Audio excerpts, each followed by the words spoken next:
nazis ont assassiné 1,5 million d'hommes, de femmes et d'enfants. En majorité, des juifs de divers pays d'Europe. Soit à jamais pour l'humanité un cri de désespoir et un avertissement. Auschwitz, Birkenau, 1940-1945.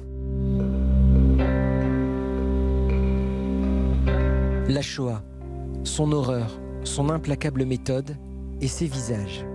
Des enfants, des femmes, des hommes, anéantis par la solution finale voulue par les nazis. Et face à eux, les visages des nouvelles générations. Pendant 2 jours, 120 lycéens des Hauts-de-France découvrent Auschwitz-Birkenau, le plus grand camp d'extermination nazi.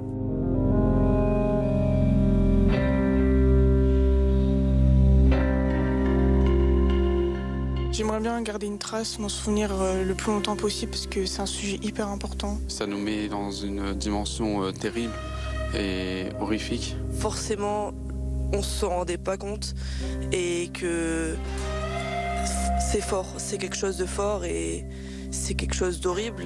La vérité vue de leurs propres yeux pour enrichir un travail scolaire de plus d'1 an. Développer la tolérance, lutter contre les discriminations et plus que tout, un devoir, devenir les nouveaux passeurs de mémoire. Ce voyage mémoriel commence à Cracovie, l'ancienne capitale de la Pologne. Nous sommes dans le quartier Kazimierz, la ville de Kazimierz, fondée au XIVe siècle. Kazimierz, l'ancien quartier juif de la ville, l'épicentre d'une culture pendant des siècles. Pendant la Seconde Guerre mondiale, la ville a été épargnée par les bombardements nazis, les vies juives, quant à elles, ciblées pour être exterminées. Tout ce qui était lié avec la religion et la culture juive, ça c'était détruit. Les bâtiments de synagogue, il y en a 7, étaient dépouillés de toute décoration, des lieux de culte. Et puis il y a des ponts communs aussi entre l'histoire des Hauts-de-France et la Pologne. Pas seulement des Juifs, vous le savez, une immigration polonaise extrêmement importante.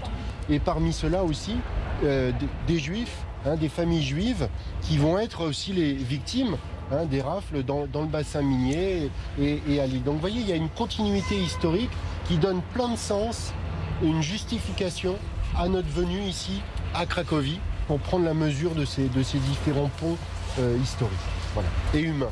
Historiques et humains. La visite mène les lycéens au cœur d'une des 7 synagogues, la synagogue Rémou et son ancien cimetière, profané par les nazis. On est confronté à véritablement ce qu'est l'essence même d'un génocide. Non seulement la mort, la mise à mort, mais aussi l'effacement et la destruction des individus, de leur histoire et de leur mémoire. D'une certaine manière, avec vos travaux, vous faites non seulement œuvre d'historien, mais aussi vous réparez quelque part ce que ces hommes, ce que ces nazis avaient voulu effacer de l'histoire de l'humanité. Au sud de Cracovie, le quartier de Podgórze et son ghetto, créé en 1941, là où les Juifs étaient regroupés. Les conditions de vie étaient tragiques. Imaginez un appartement de 50 mètres carrés, 25 personnes devaient vivre là-bas. Des ghettos polonais, les Juifs sont déportés vers les camps d'extermination. On ne dirait pas à premier abord qu'il y a eu un massacre et un ghetto. Et puis après avoir vu toute cette histoire, ça fait un petit coup quand même. On ne le voit que par les différents mémoriaux qui sont aujourd'hui existants. Mais sinon, en soi, on ne le voit pas. On voit des places où ça peut être très chouette en été, où il peut y avoir des fêtes, tout ça. Mais après, on ne voit pas forcément encore aujourd'hui. C'est très impressionnant d'un côté parce que on sent direct ce qui s'est passé ici et quand on apprend l'histoire, c'est encore plus touchant. Peu de traces subsistent aujourd'hui du ghetto. Ce monument aux chaises rend hommage aux Juifs qui ont dû tout abandonner. Reste à imaginer, sur cette place, la sélection nazie pour la déportation.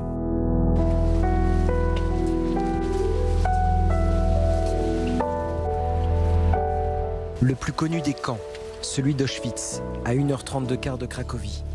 D'abord le camp 1, celui de concentration. Première confrontation avec l'horreur pour les lycéens, cette entrée tristement célèbre. Arbeit macht frei, le travail rend libre. Une fausse promesse. Aujourd'hui, on est en territoire polonais, mais en 1940, quand les nazis décident de créer ce camp de concentration, on se trouve sur le territoire du Reich, parce que cette région, elle a été annexée. Y seront déportés d'abord des Polonais, puis des résistants, des intellectuels, des homosexuels, des tziganes et des juifs. Il faudra distinguer l'histoire du site du musée que vous allez découvrir dans les blocs un musée qui est pour l'essentiel consacré à la Shoah et donc au sort subi par les Juifs, notamment à Birkenau, plus spécifiquement à Birkenau. Face au bloc, au mirador, au barbelé, les visages se tendent. La réalité prend forme. Tous les lycéens sont volontaires pour ce voyage au cœur d'une des parties les plus sombres de l'histoire. Auschwitz va très vite s'imposer comme le lieu principal où doit être mise en œuvre cette politique d'assassinat systématique des Juifs. Pour cette raison, Auschwitz se trouve au cœur de l'Europe. 1 300 000 personnes ont été envoyées ici à Auschwitz. Sur ces 1 300 000 personnes, 1 100 000 Juifs. Et ils venaient de partout. De France, 69 000 Juifs. De Belgique, on reverra les chiffres dans un instant, 25 000. On est obligé, quand on vient du Nord-Pas-de-Calais, d'évoquer aussi ce qui s'est passé en Belgique, puisque vous le savez, les Juifs arrêtés dans le Nord-Pas-de-Calais ont été déportés de Belgique.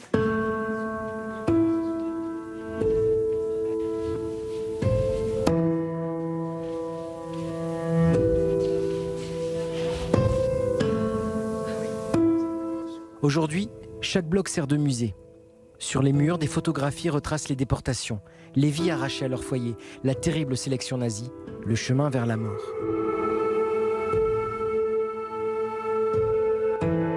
Tout ce que j'ai appris, voir rien que le fait, les images, tous ces objets disparus par les Juifs qui ont été emmenés par des Allemands nazis, ça me choque. Ça permet d'illustrer tout ce qu'on voit dans nos programmes d'histoire et je pense que c'est vraiment important de voir ce qui s'est réellement passé et de se rendre compte de la gravité de l'être humain en fait. On se dit comment on a pu en arriver là. Ceux qui ne peuvent pas se rappeler le passé sont condamnés à le répéter, comme un avertissement. Viennent ensuite les objets confisqués à l'arrivée des déportés. Des valises, des chaussures, parfois d'enfants, des lunettes, des béquilles. Une façon de rendre une humanité aux personnes exterminées.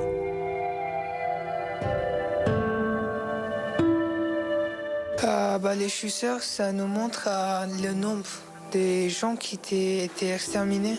Et pour ce qui est des cheveux, en fait, ça montre un peu la violence qu'il y a eu derrière ça. En fait, que même après qu'ils sont morts, ils se sont fait couper les cheveux, arracher les dents en or et tout.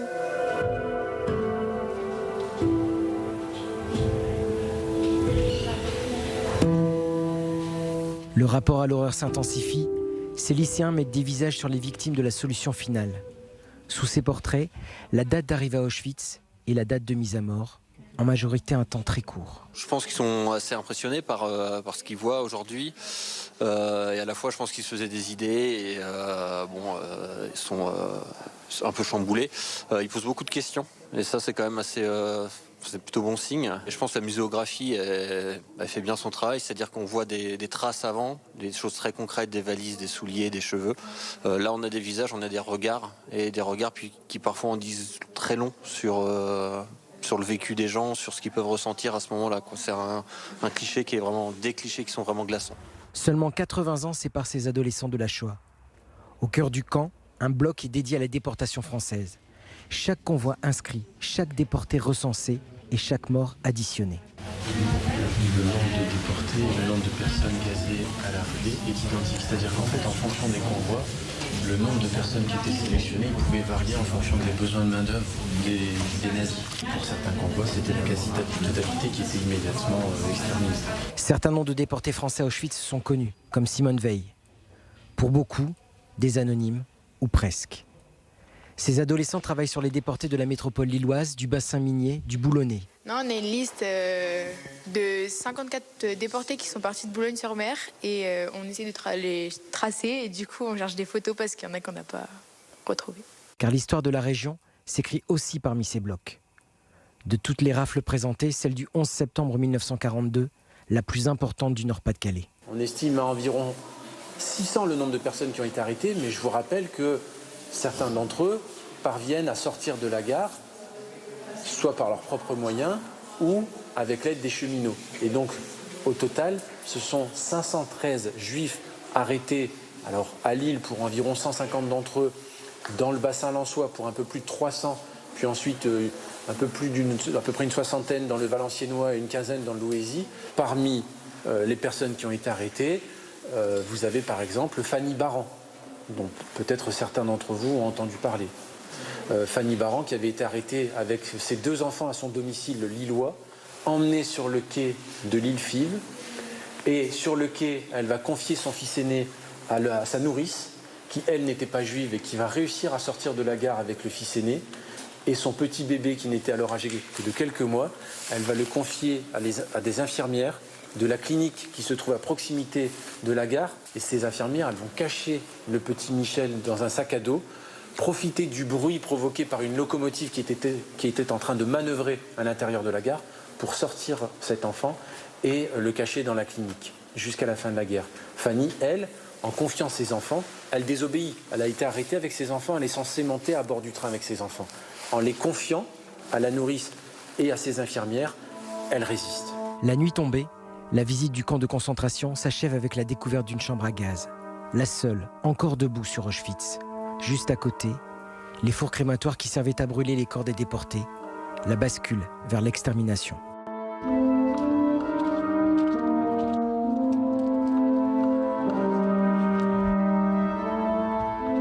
Le lendemain, à 3 km du camp 1, Birkenau, l'effroi.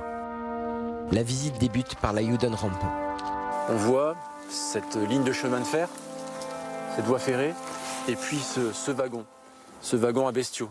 Pour mener ce meurtre de masse, ce crime de masse, il y a une énorme logistique qui a été mise en place et qui atteste de la rationalisation du crime. D'abord les trains de voyageurs, puis les wagons à bestiaux, pour des vies destinées à l'abattoir selon l'idéologie nazie. L'un des avantages, l'un des intérêts d'utiliser des wagons à bestiaux, c'est qu'on peut y entasser une centaine de personnes environ. Il y a une raison très pratique, c'est qu'à partir du moment où les portes d'un wagon de marchandises ou d'un wagon à bestiaux ont été verrouillées, il est impossible de les ouvrir de l'intérieur. Il y a aussi cet aspect-là, la volonté d'humilier, la volonté de déshumaniser. Pendant longtemps, des rescapés accompagnaient les lycéens. Des témoignages indispensables, authentiques, pour expliquer ces crimes. Aujourd'hui, si beaucoup ont disparu, d'autres ne peuvent plus se déplacer. Pourtant, leur parole demeure à jamais. Je vais donner la parole à Ginette Kolinka, en utilisant mon téléphone portable évidemment. Lorsqu'elle témoigne, eh bien Ginette insiste énormément sur les conditions du voyage. Et maintenant, ça y est, le train est arrivé à destination. Les portes vont être déverrouillées. Un moment super agréable. Un air vif, froid, très très froid, va pénétrer dans le wagon, alors que dans ce wagon, c'était une puanteur affreuse. Des gens qui ne se sont pas lavés pendant 3 jours, des gens qui ont fait leurs besoins, et à un moment donné, la tinette était pleine. Ceux qui étaient assis à côté, dès qu'il y avait une secousse, recevaient des éclaboussures. Donc imaginez l'odeur, on ne s'est pas lavé, on a fait sous nous une puanteur dans ce wagon. Ginette a aujourd'hui 100 ans et témoigne encore inlassablement.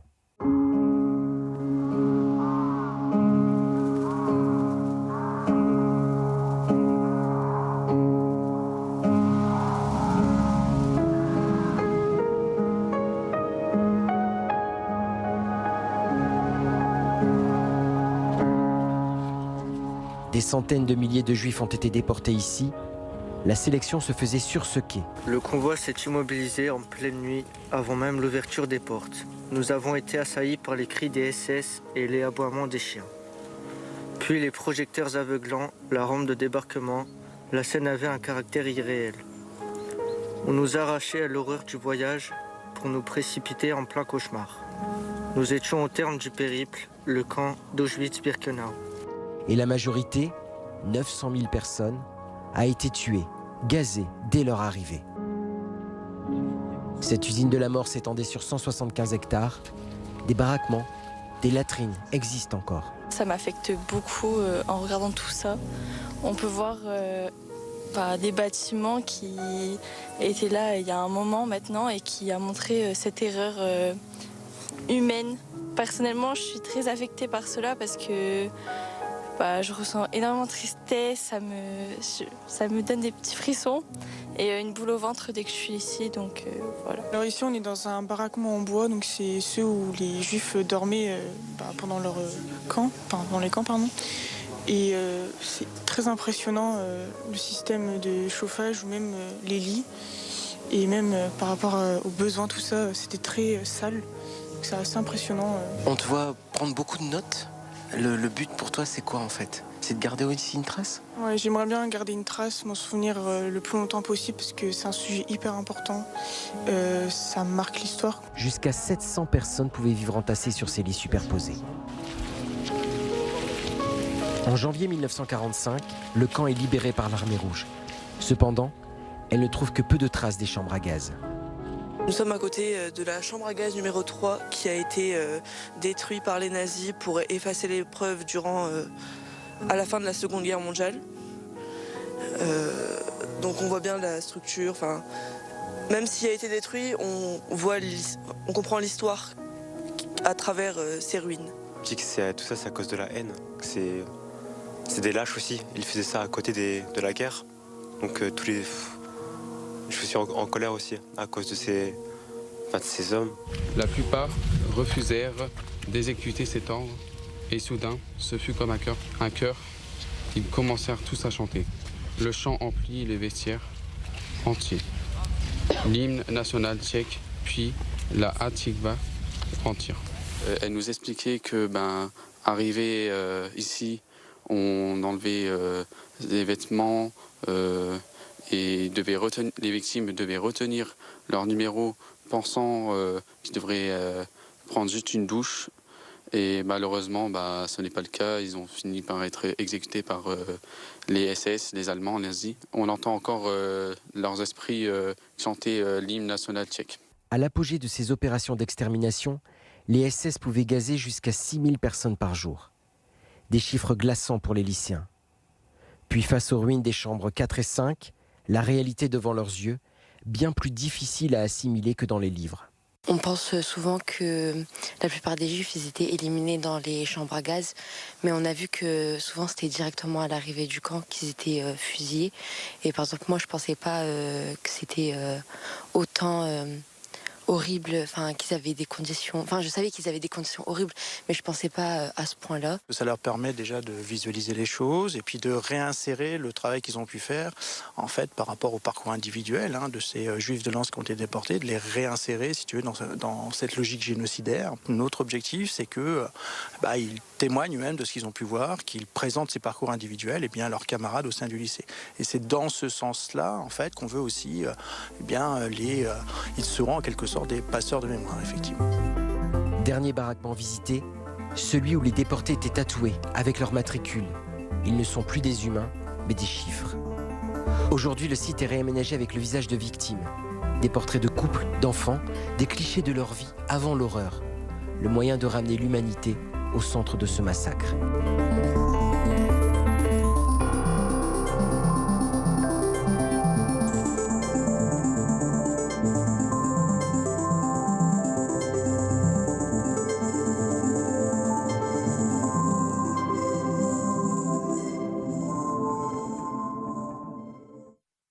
Mady Dorchibriand, vous êtes conseillère régionale déléguée au devoir de mémoire. Pourquoi est-ce que c'est important pour la région d'organiser un tel voyage depuis déjà maintenant 1996 ? Effectivement, c'est un voyage qui est important pour les lycéens. On l'a vu, c'est une manière pour eux de travailler sur les notions de discrimination, de racisme, d'antisémitisme. Et aujourd'hui, c'est d'autant plus d'actualité parce qu'on voit qu'on a sans arrêt des actes antisémites. Donc ils font un vrai travail en lien avec les rectorats, évidemment. Donc c'est un vrai travail académique, et si je puis dire.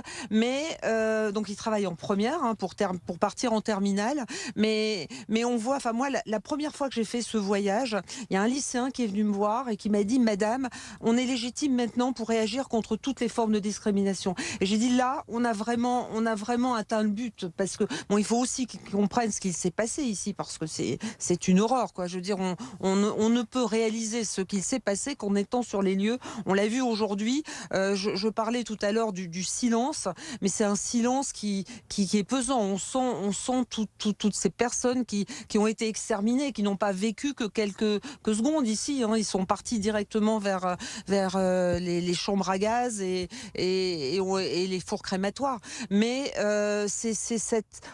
vous avez vu, on a eu des lycéens qui étaient dignes, qui ont pleuré, donc beaucoup d'émotions chez les lycéens parce qu'ils se rendent compte aussi de l'horreur et de ce que la haine de l'autre peut provoquer.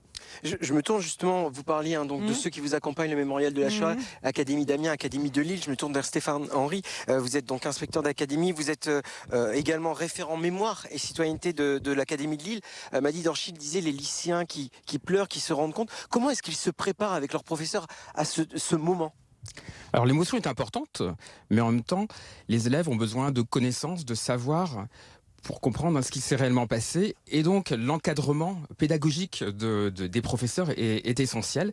Les professeurs sont donc formés eux-mêmes, puis ensuite, charge à eux, en classe, dans le cadre de clubs, entre midi et 14h, de former les élèves, de faire en sorte qu'ils puissent avoir des connaissances et comprendre les lieux complexes que nous avons visités durant ces 2 jours. Et après ces 2 jours, comment va se passer la suite du travail et de la transmission de mémoire ? Alors l'idée d'envoyer 6 élèves dans ce voyage d'études, c'est que ce sont 6 élèves ambassadeurs. Et donc concrètement, dans les lycées, les élèves vont mener un véritable travail de restitution. Ils vont faire rayonner les connaissances qu'ils ont acquises, l'expérience, Madame Dorchi l'a dit, l'expérience particulière qu'ils ont vécue. Et donc, ils vont organiser des soirées, événements, ils vont organiser des restitutions, ils vont passer dans les classes pour faire savoir, transmettre cette mémoire de la Shoah à leurs camarades de lycée. Madi Dorchi, au départ de ces voyages, il y avait des survivants de la Shoah qui sont maintenant malheureusement pour beaucoup décédés. C'est faire avec ce voyage de ces élèves les nouveaux passeurs de mémoire. Et effectivement, la mémoire vivante n'est plus là. Donc c'est vraiment faire des ambassadeurs, des passeurs de mémoire. Alors c'est une fonction qui est lourde quand même, c'est une charge qui est lourde pour eux. Mais c'est justement, Monsieur Henry disait tout à l'heure, vous lui posez la question de quelle restitution serait faite.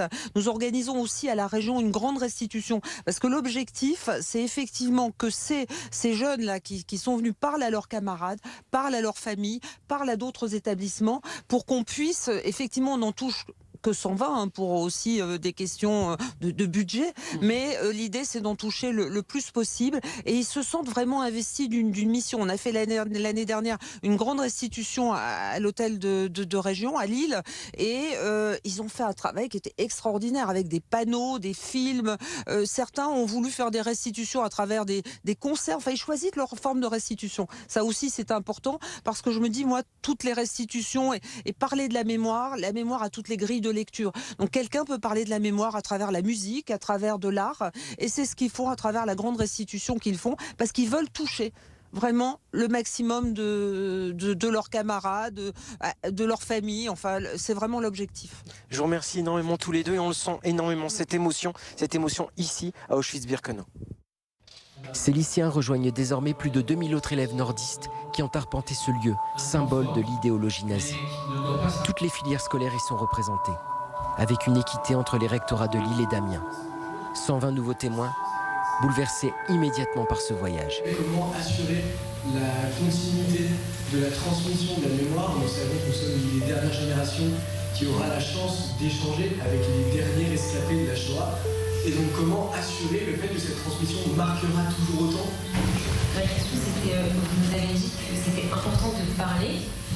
Donc ça c'est ce qu'on va faire, mais les émotions qu'on a ressenties pendant les 2 jours, on ne peut pas les partager, on ne peut pas les expliquer aux autres. Qu'est-ce qu'on va faire? Je sais qu'il y a plein de moments où j'ai mis les larmes aux yeux et que je suis un peu dit ce truc bête. Ça veut dire que je me sentais coupable d'être vivante alors que eux ils s'étaient pas. D'un côté je suis sûre de pouvoir moi aussi porter leur mémoire, notre vie, mais pourquoi eux?